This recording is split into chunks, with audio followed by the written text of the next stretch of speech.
आपने ये तो सुना ही होगा, जैसा आप सोचते हैं वैसा ही आप बन जाते हैं। वास्तव में ये बात सच है। हमारे जीवन का निर्माण हमारे विचारों से होता है। हमारे मन में जो विचार चलते हैं वे धीरे धीरे हमारे शब्दों में परिवर्तित हो जाते हैं। शब्द हमारे भीतर की सोच और भावनाओं को दर्शाते हैं। इसलिए हमें अपने विचारों पर ध्यान देना चाहिए, क्योंकि विचार ही हमारे शब्दों का स्रोत होते हैं। जब हम सकारात्मक सोचते हैं तो हमारे शब्द भी सकारात्मक होते हैं।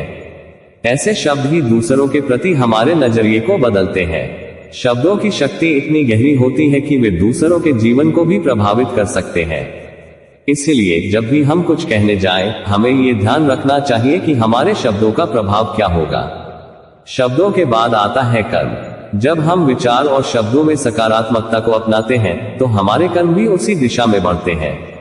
कर्म ही हमारे जीवन की दिशा को निर्धारित करते हैं। अच्छे विचार और सकारात्मक शब्द हमें सही निर्णय लेने की प्रेरणा देते हैं, जिससे हमारे कर्म भी श्रेष्ठ बनते हैं। और यह कर्म ही हमारी पहचान और सफलता का आधार होते हैं। अंततः हमारे कर्म ही हमें वह बनाते हैं जो हम होते हैं।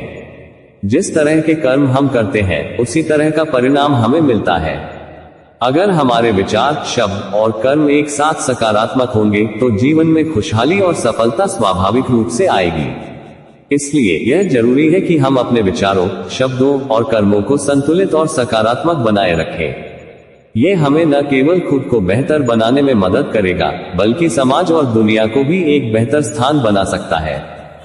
लाइक करो, फॉलो करो, सब्सक्राइब करें।